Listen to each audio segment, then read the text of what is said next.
முஸ்லிம் நபர் செய்த அந்த தொழுகையை பார்க்கும் பொழுது அது உங்களுக்கு ஒரு விதமான அசௌகரியமான உணர்வையோ அல்லது பயத்தையோ அல்லது வேறு எதிர்மறையான எண்ணங்களையோ உங்களுக்கு கொடுத்திருக்குமேயானால் அதற்கு காரணம் கிறிஸ்தவரான நீங்கள் முஸ்லிம்களான அவர்களின் நம்பிக்கை, கலாச்சாரம், பழக்க வழக்கம் போன்றவைகளை இதுவரையில் அறியாமல் இருப்பதுதான். உண்மையில் சொல்லப்போனால் முஸ்லிம்களும் இவ்வாறே கிறிஸ்தவர்களை குறித்து தப்பான அபிப்பிராயமும் எண்ணமும் உள்ளவர்களாகவே இருக்கிறார்கள். அதற்கு காரணம் முஸ்லிம்கள் கிறிஸ்தவர்களாகிய நம்மிடம் பழகி பார்க்காதவர்களாகவும் நம்முடைய நம்பிக்கை, பழக்க வழக்கங்கள் போன்றவைகளை அறியாமல் இருப்பதும், தொலைக்காட்சியிலும் சமூக ஊடகங்களின் வாயிலாகவும் அவர்களுடைய மதத் தலைவர்கள் கிறிஸ்தவர்களை பற்றி தவறாக கூறியுள்ள காரியங்களின் அடிப்படையில்தான் கிறிஸ்தவர்களாகிய நம்மை பார்க்கின்றனர். ஒரு உதாரணம் ஒன்றை சொல்லுகிறேன், கவனியுங்கள். மேலப்பாளையம், காயல்பட்டினம், வாணியம்பாடி, ஆம்பூர் போன்ற முஸ்லிம்கள் அதிகமாக வசிக்கும் ஒரு பகுதியிலிருந்து இதுவரையில் கிறிஸ்தவர்களை சந்தித்திராத பாத்திமா என்கிற பெண் ஒருவர் சென்னை, திருச்சி, கோவை போன்ற தமிழ்நாட்டில் ஏதோ ஒரு பெரிய நகரத்திற்கு ஒரு வேலை காரணமாக வருகிறார் என்று வைத்துக் கொள்வோம். அப்பொழுது அந்த பாத்திமா மேரி என்கிற ஒரு கிறிஸ்தவ பெண்ணை சந்திக்கும் வாய்ப்பு உண்டாகிறது. மேரி ஒரு கிறிஸ்தவர் என்று அறிந்தவுடனே பாத்திமாவின் சிந்தனையில் என்ன ஓடும் தெரியுமா? இந்த பெண் ஒரு கிறிஸ்தவராக இருப்பதினால் இவள் மதுபானம் அருந்துகிறவளாகவும் பன்றி இறைச்சி சாப்பிடுகிறவளாகவும் தான் இருப்பாள். அதுவுமல்லாமல் பல ஆண்களுடன் தொடர்புள்ளவளாகவும் இருக்கக்கூடும் என்பதே பாத்திமாவின் முதல் எண்ணமாக இருக்கும். காரணம், அப்படித்தான் பாத்திமா கிறிஸ்தவர்களை குறித்து கேள்விப்பட்டிருக்கிறார்.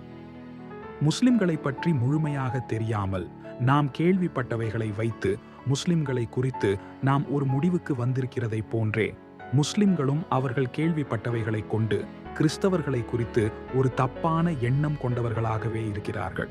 அது மட்டுமல்லாமல் முஸ்லிம் நபர் ஒருவர் உங்களை பார்த்து நீங்கள் ஒரு கிறிஸ்தவரா என்று கேள்வி கேட்கும் போதே நீங்கள் 3 தெய்வங்களை வணங்குகிறவர்களாக இருக்கிறீர்கள் என்றே அவர் எண்ணுகிறார். அதாவது பிதா, இயேசு மற்றும் மரியாள் ஆகிய 3 பேரை நீங்கள் வணங்குகிறவர்களாக இருக்கிறீர்கள் என்றே எண்ணுகிறார். அதாவது தேவனுக்கு இணையாக இயேசுவையும் மரியாளையும் கிறிஸ்தவர்கள் வணங்குகிறார்கள் என்று நினைக்கிறார்கள். இதைவிட மிகவும் வருந்தத்தக்க விஷயம் என்னவென்றால், தேவனும் மரியாளும் இணைந்து இயேசுவை பெற்றெடுத்தார்கள் என்று கூறுவது தேவ தூஷணம் இல்லையா என்று கேட்கிறவர்களாகவும் அவர்கள் காணப்படுகின்றார்கள்.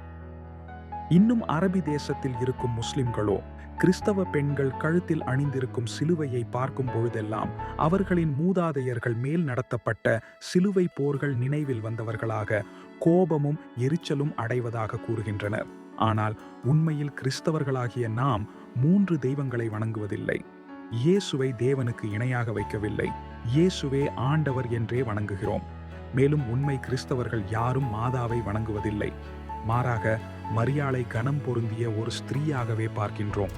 ஆக நாம் இங்கே கற்றுக்கொள்ள வேண்டியதெல்லாம், கிறிஸ்தவர்களாகிய நாம் முஸ்லிம்களை குறித்து சரிவர தெரியாமல் தப்பெண்ணம் கொண்டவர்களும் பயப்படுகிறவர்களுமாக இருப்பதை போன்றே அவர்களும் கிறிஸ்தவர்களை குறித்து தப்பெண்ணம் கொண்டவர்களும் பயப்படுகிறவர்களாகவும் இருக்கிறார்கள் என்பதே.